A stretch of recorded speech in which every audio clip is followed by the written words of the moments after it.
Good day and good afternoon and good morning, everybody. This is Lars Light from the Somm Journal, here to welcome you to the latest installment of Somm Sessions, brought to you by the Somm Journal, the SommFoundation, and Treasury Wine Estates. We've got a very special day today. I asked the question this morning on social media, when is Penfolds, a bottle of Penfolds, not a classic Australian wine?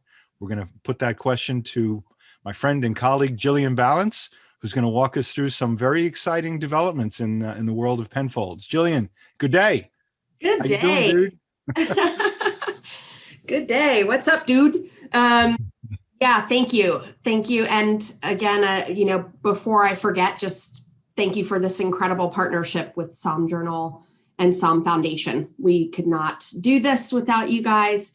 And also heartfelt thanks to all of our participants today, who hopefully many of you received a bottle of the Bin 600, part of the new Penfolds California collection, which just released. Lars, I think you just tasted them last week. We had the global launch last Thursday. So you are, in fact, some of the first people to taste the wine and, use the chat box. We'd love to hear your impressions too, once we get to that point. But what's that? Remember to pay attention because there's going to be a quiz at the end. Oh, so that's right. As if you've participated in this before, you know that there is a quiz. There's 3 opportunities to win $500, which is pretty awesome. And it's just our way, again, of for Treasury Wine Estates and Penfolds to stay engaged with our precious sommelier community. So I'm just here to talk a little bit about the California collection and why a house that's so successful in Australia and globally, why they would decide to make wine in California. Seems a little odd, but it's actually something that has been decades in the making, and I'll get into that. This map here just kind of highlights some of the really great vineyard sources that are going into the 4 wines of the California collection. Obviously, Treasury Wine Estates has these incredible A-grade, as Peter Gago likes to say, vineyards in Napa Valley. So I happen to be sitting right across from one, which would be our BV Ranch 1, cultivated since 1900 and pushed up on those beautiful Rutherford benchlands. But not just BV1, we have multiple sources throughout. So Diamond Mountain, Calistoga, Oakville, really, really honing in on some of those really exceptional fruit sources. And then, of course, you can see Kamada Hills, which we will get to in a little bit, but how exciting to have a great property down there in the fastest growing wine region in California right now. So I don't know, Lars, if you ever attended any of the Hospice du Rhone extravaganzas down in Paso back in the day. I wasn't fortunate enough to do that, but I have been to Paso and pretty impressed with what's going on there. Yeah, I mean, back then, 10 years ago, 15 years ago, it wasn't subdivided into 11 different AVAs like it is now. So it's really exciting to see that and for us to be such an integral part of that. Yeah. And, over to the Southern Hemisphere, we have our very famous Kalimna Vineyard and McGill that we sourced for 2 of the wines in the California collection. So really spectacular vineyards. Kalimna obviously being home to some of the oldest Cabernet Sauvignon vines in the world, because phylloxera never reached that part of the Barossa Valley. Too sandy, too hot. The louse didn't like to go there. But because of that, obviously Barossa has a treasure trove of old vines, which is what I think makes that area so unique. And of course, McGill Vineyards, which is the original estate purchased by Dr. Penfolds in 1844. So lots of amazing sources. Yeah.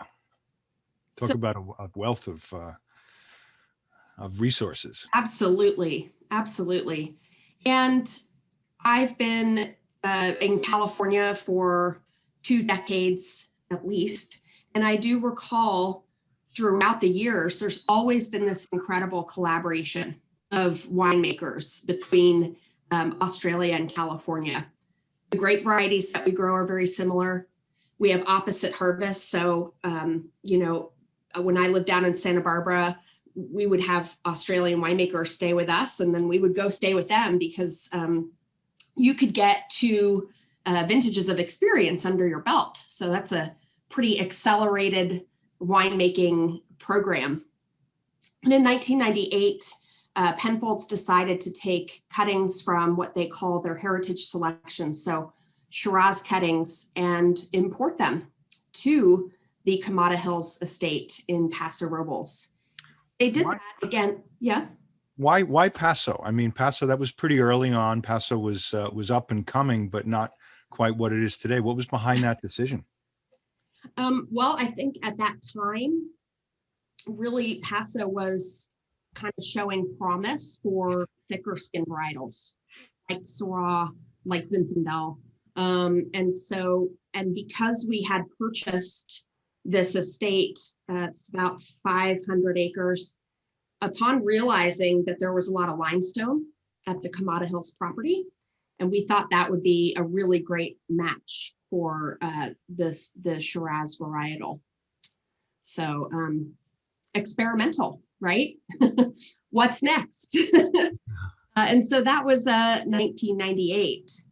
Now in 2006, when these vineyards started to mature, we were bringing over some Penfolds bin wines that were, considered benchmark, and tasting them against the Kamada Hills wines. And it just was not the right time to commercially release a wine. So they were back at it again. And fast forward to 2018, now that we have amassed this incredible collection of vines in Napa Valley, Kamada Hills estate totally mature, and they're very satisfied with the quality of fruit they were getting there. We decided to create the California Collection. And you can see our lovely winemaking team. I think you recognize those guys, right, Lars? Absolutely. And ladies. Happy Women's Day, everybody, if I didn't say that.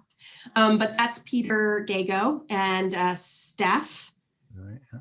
and then Andrew Baldwin in the back. So they are quite a dynamic team and have incredible creative vision, hence the launch of the California Collection. A lot of patience and perseverance going in there, 20 years worth of work. Wow. Yeah, I can't imagine, but then again, look how much patience and perseverance Max had to have to create Grange. Yeah. In fact, hiding it for a few years, right? But just knowing that this is going to take us to the next level. And Cabernet Sauvignon is such it's the world's most popular varietal, right? Napa Valley is one of the greatest places in the world to grow it. So to the Penfolds team, it's like, yeah, we want to make wine here. They were anxious, right? Feeds their creative desires, so to speak. Hey, Jillian, I'm going to throw a few questions at you that are coming in through the chat. Oh, sure. When these vine cuttings were brought over, was it strictly Shiraz that was brought over to Kalimata, or was it also Cab? It was just Shiraz. Just Shiraz. Mm-hmm. And do you know if they were brought over on their own rootstock, or were they grafted when they got here? They were grafted. Cool. Yeah. Excellent. Because I know that there was replanting of that varietal at McGill. And yeah, Megan, if you can jump in if you know more about that, but as far as I know, just Shiraz grafted. I would imagine that the U.S. government, because you want to be safe. I would imagine the U.S. ag people wanted it that way too. Yeah, it was a heritage selection, so definitely some old vines, but grafted for sure. Great question. So that's our winemaking team, and they decided in 2018, they picked a very good vintage to work harvest here. Really great to see all of the interaction and collaboration with our winemaking team here and them. Also maybe some bar brawls fighting over fruit. I don't know. I can imagine. And so 2018 is the inaugural release or the inaugural vintage for the California Collection. in 2020. They also produced wine in 2019. So in our microfitted winery, the wines were maturing and getting ready for our launch of Penfolds. So really exciting, turning the wine world on its head. But, you know, it's Penfolds is one of the most historic wineries in Australia. And that innovation is powered by the tradition, but they're constantly innovating and doing great things. Pretty courageous too. I mean, Penfolds is a house that really prides itself on house style, and to try to replicate that house style in two different areas is pretty cool, pretty awesome. Yeah, and for all of our participants out there, I hope that you've opened the bottle, but you know, if you think about being in a blind tasting, these wines smell like Penfolds. They have the Penfolds DNA combined with California terroir, which I think is just a heroic effort, really, in terms of winemaking, to still have that wine have the Penfolds DNA, but be produced here. And you know, you can criticize, I guess, a little bit, but nobody criticizes all of the champagne houses that moved here in the late 70s, early 80s to produce method champenoise wines, or all the Burgundians that are now making Pinot Noir in Oregon. So Penfolds has unrivaled success with Cabernet Sauvignon in Australia and Shiraz in Australia. So it's just kind of taking that to this hemisphere. I wouldn't criticize anybody for doing that. I'm grateful that they did. Are there more similarities or differences between the microclimates in Barrass versus Paso and Napa? Well, I mean, that's a great question. I think Barossa is not quite as influenced by the ocean, right? So Napa and Paso are much closer. I think Paso is a little bit more protected because of the Adelaida Hills, that whole range. And I think Barossa is a little bit hotter and drier in general. Yeah. But warm, nevertheless. For sure. Yeah. So, you know, I think, again, this project is decades in the making. Our winemakers in the United States have always collaborated with the Australian teams and have enjoyed some great successes. So it was time to bring those successes to light. And, you know, we like to say we are unbound by country, vine, or time. So having produced a beautiful wine, a champagne with Theano, was a great project that was released a couple of years ago. We're looking into Bordeaux. So we're just not bound to Australia. We're branching out and continuing to innovate. But one of the things that is part of Penfolds DNA and has always been is this concept of multi-regional blending. Certainly Penfolds were pioneers in blending Shiraz with Cabernet Sauvignon, not very common anywhere else in the world. So, and then of course, multi-vintage, even with the case of G4, which is 4 vintages of Grange.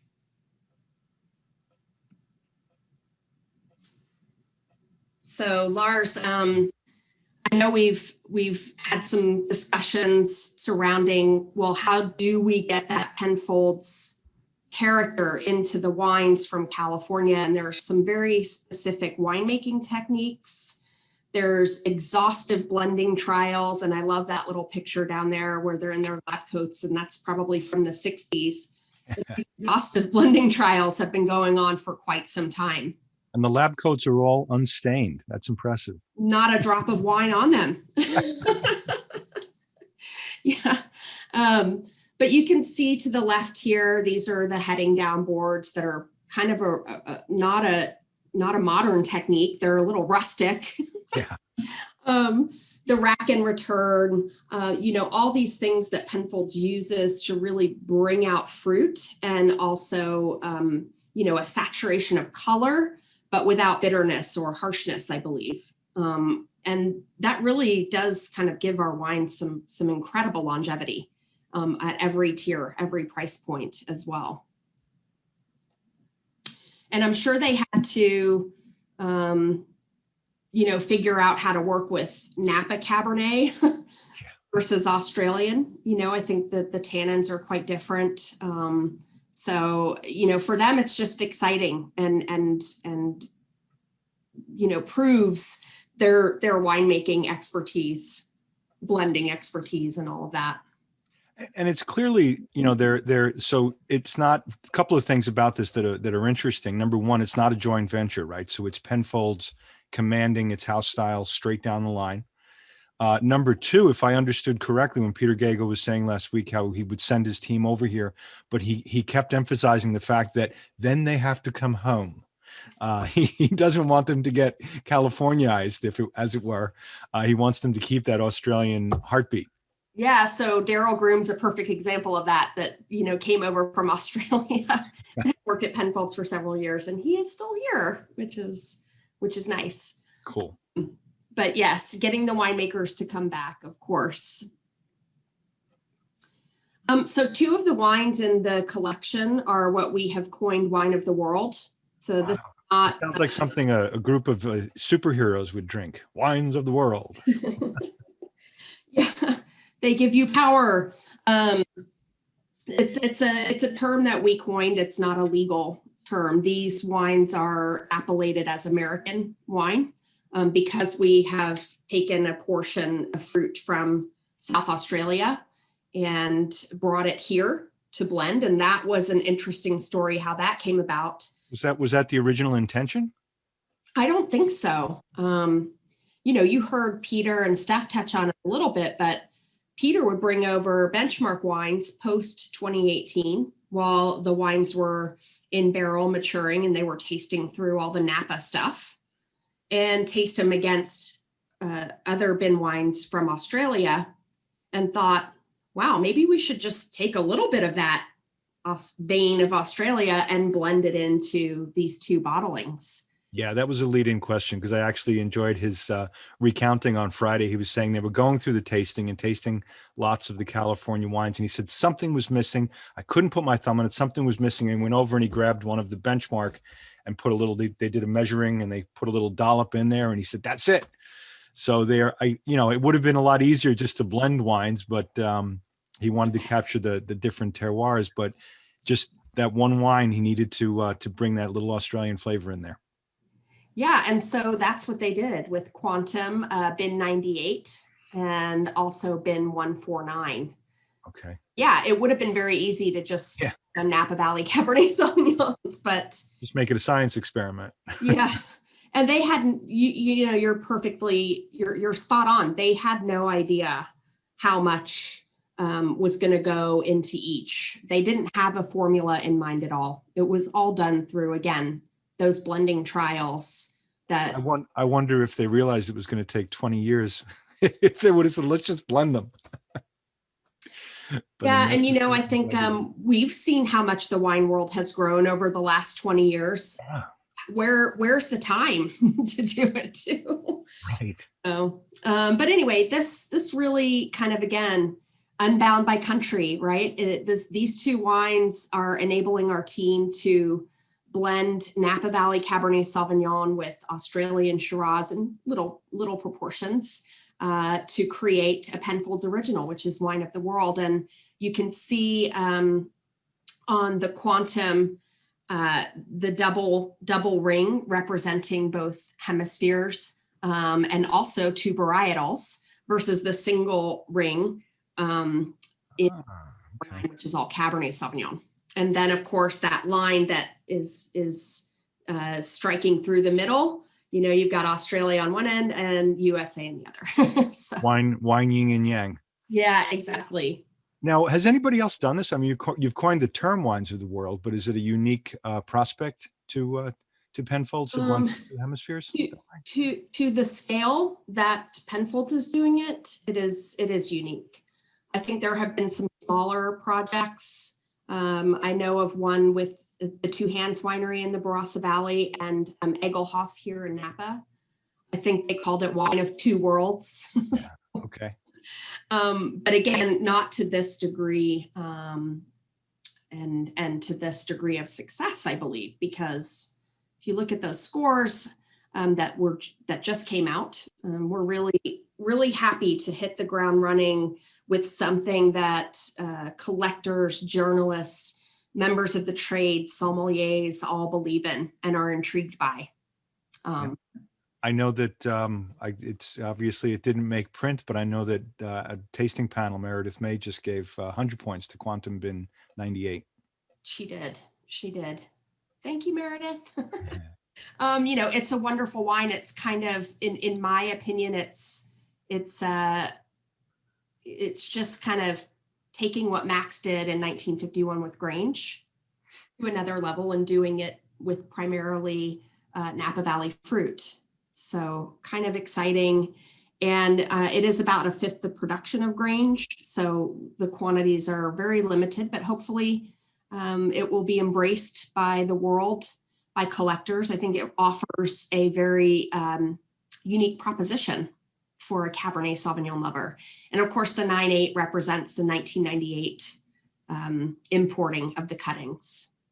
So we also have Bin 149, which is another wine of the world that's using a little bit of South Australian Cabernet Sauvignon from our incredible vineyards in Coonawarra, Rattenbury, and Robe. And then also our vineyards here, we're using some Oakville fruit and also a little sourcing from Rutherford and Calistoga in this wine. And I know you liked this wine a lot, Lars. I did. I think one of the things that really impressed me about it, to underline the seriousness of the project, was how the wine came over. You hear a lot about wines coming over from Europe in the bladders, but they actually custom crafted stainless steel tanks to be able to put on the ship to really maintain the integrity of the wine and bring them over that way. That says a lot.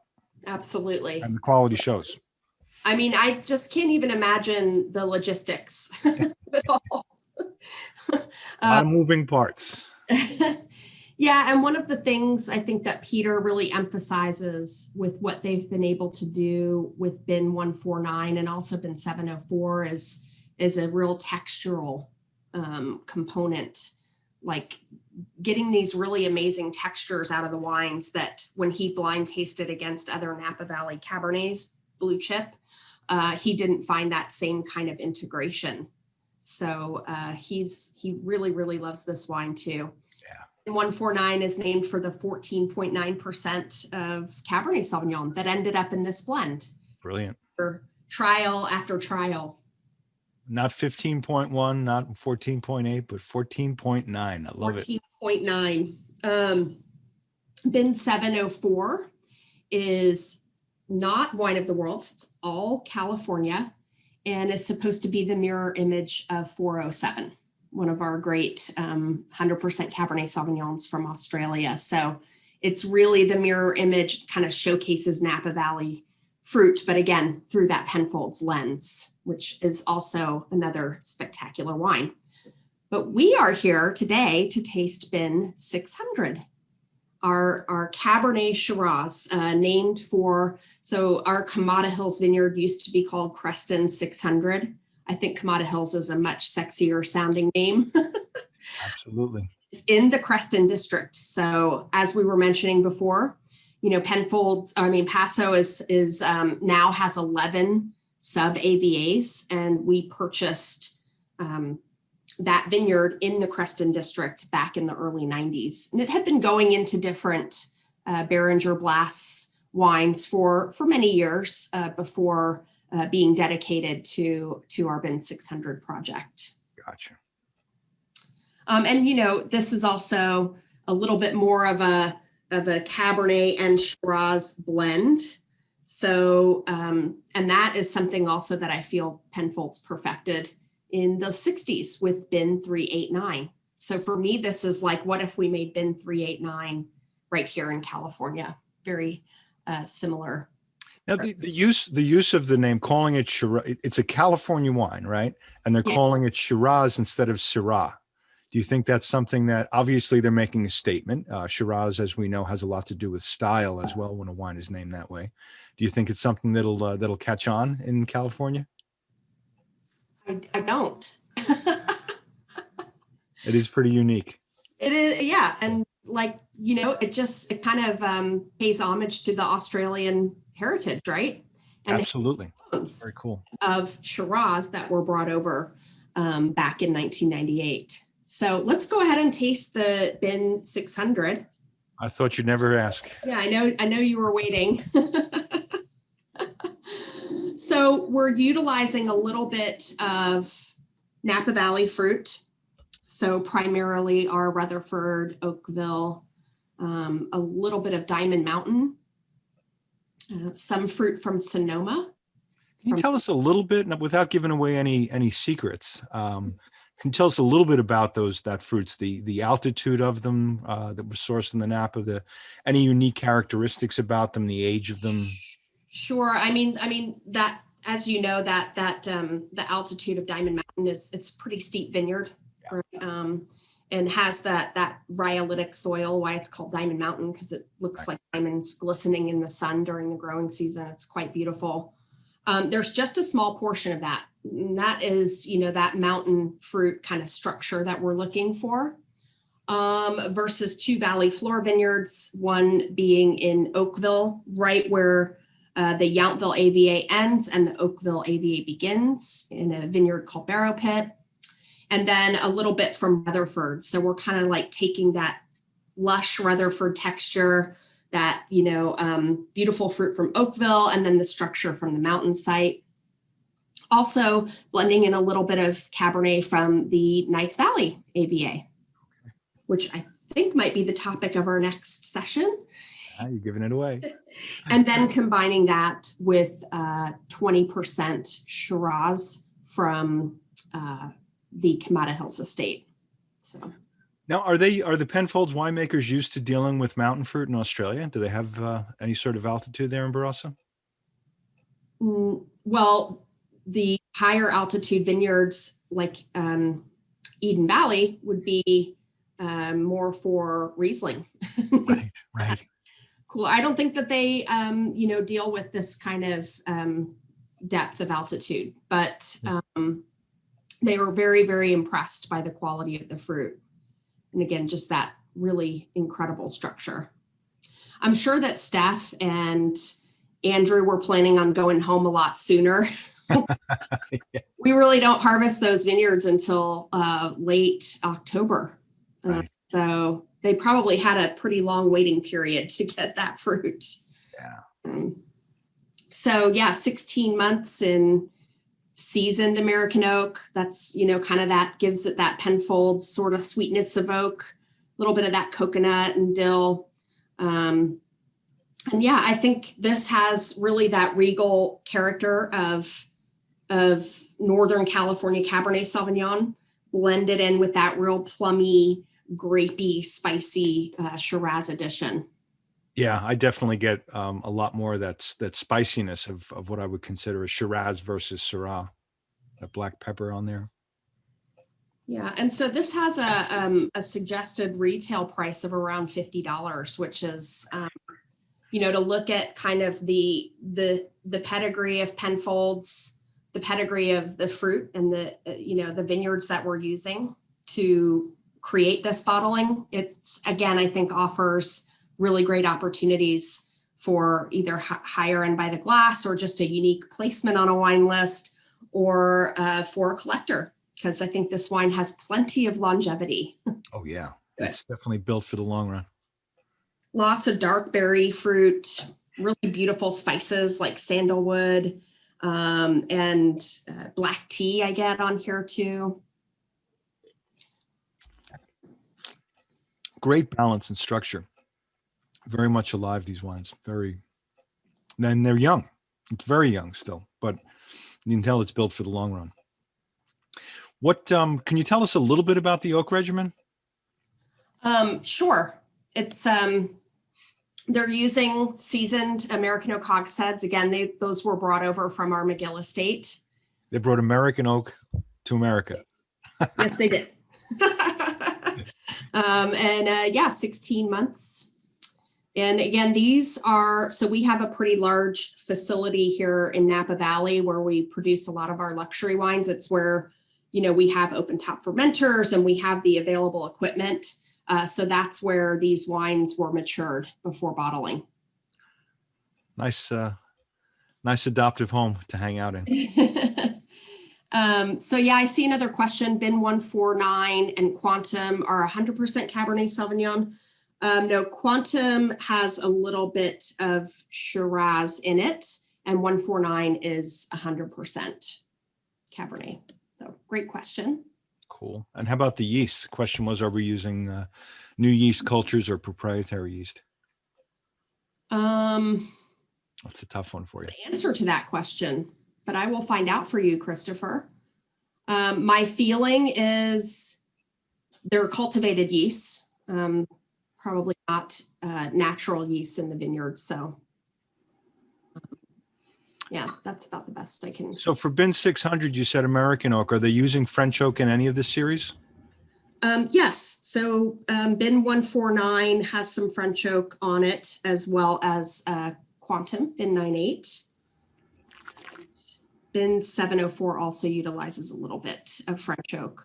I think, as I said, 600 kind of mirrors the 389, which is our baby Grange, which we've tasted with you before, and really going for, I think, a little bit more significant presence of American oak on that wine, just the style that they want to make. Awesome. So. Now, Matt asks a question, how long can these wines lie down for? I always like to say, I don't have skin in the game, Matt, but I always recommend buying 2 cases and testing one every year. Yeah. And come back and let us know.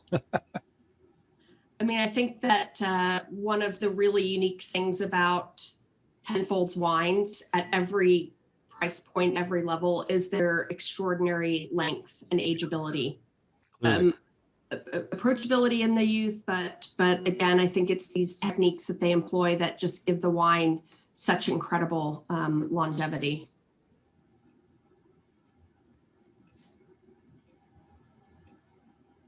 All right. Cool. Sorry. So I think we answered most of the questions that came up. And so Lars, I will let you kind of go through our usual checklist. Absolutely. Thank you. Quiz taking. Yes. So as everybody knows regarding today's quiz, the link is going to be available very shortly if it's not already there in the chat box. You've got a maximum of 5 minutes to complete this test from the moment you started. It will become available at 2 p.m. Pacific is when it's posted. You have one attempt, and if we see anything coming in from multiple IP addresses, it's going to get disqualified, sadly. So it's a basic formula is the most correct answers in the shortest amount of time, and it's got to be done by, I just said it was going to be posted at 2. Must be completed by 1 p.m. today. That they go backwards. What is my help me on that? Help me on that math. When is it being posted? I think it will be up until 2 Pacific. It'll be up until 2. Okay. So they have until 2 to complete it. And the results will be emailed to you on Friday. And what's at stake? There are 3 $500 scholarships plus a 1-year access to SommGeo, that great program that's been developed by with SommFoundation. And you get candidacy to join Crush Camp, which is hopefully going to be in September, hopefully going to be live, right? Yes. And we invite you all to join us next month when our topic is crossing the country line, or the county line, excuse me, with Knights Valley, looking at 50 years of innovation. Again, that's what I love about wine, is just there's so much time involved in it. And I think that was a great takeaway from today, the time that it takes to go into wine. It's something that really transcends our day-to-day stresses. So we're going to be featuring Beringer Knights Valley Cabernet Sauvignon, and is it the first 50 people that sign up? get a bottle sent to them. So that's, you want to get on that too, registration as soon as that's open and available. The link will be coming up shortly. I see that question coming in. They're chomping at the bid, Macon. So if you can get on that. And not to go backwards a little bit here, but, you know, Jillian, there was a question that came in about talking about the AVAs of the wines of the world. How the legalities of that, I guess, or the majority of the wine. How did what were the choices involved in selecting the AVAs, designating the AVAs on the label? Yeah, well, and that's why you have to label it Wine of America, because I'm not sure of the minimum or maximum percentage that you can utilize fruit from a different country. I believe it's 15%. Right. Hence the 14.9. Exactly. And then I'm not sure what the labeling designation would be after that. But that's why these wines are labeled wine of America, because they are dominant in American fruit. So, right. Yeah. Which is pretty cool. Yeah. Reminder to everybody else. So the link to the quiz is now up. So help yourself to that. And also keep in mind that this has been recorded and that you can see it at SommJournal.com as well as our YouTube page. So you can go back after you've taken the test, though. It's not an open book test, but you can enjoy these points, this wonderful presentation and these wines. And we want to thank you. And I want to thank Jillian, especially on National Women's Day, but every day we recognize the extraordinary achievements of strong women like yourself and yours personally. And this has been a fantastic experience. I've enjoyed it. The wine is delicious, and we look forward to the next one. Thank you so much, Lars. Thank you again. Love our partnership with Somm Journal and SommFoundation. And thank you to everyone who tuned in today. I hope you're enjoying your bottle of Bin 600. Maybe you can, have it with some barbecue later, or a nice burger with blue cheese on top, or a little steak. However you choose to enjoy Bin 600, I hope that you truly enjoy it and enjoyed your sneak peek into the California collection, which I think is going to make a huge splash in the wine world in the United States this year. So we're very excited and thrilled that you could all join us in the launch. So, to answer those questions, anybody who wants to register for the next webinar, I don't exactly know when it's going up, the next Somm session. However, I know that you can do so through SommJournal.com and the Somm Foundation. SommFoundation.com. So keep your eyes out from it. That concludes our regular broadcast of Wines of the World. But we're going to leave this link open so that you can access the link on the chat. So Thank you, everybody. Thank you, Jillian. Thank you, everyone. Thanks, See you next Lars. month. All righty. Bye-bye.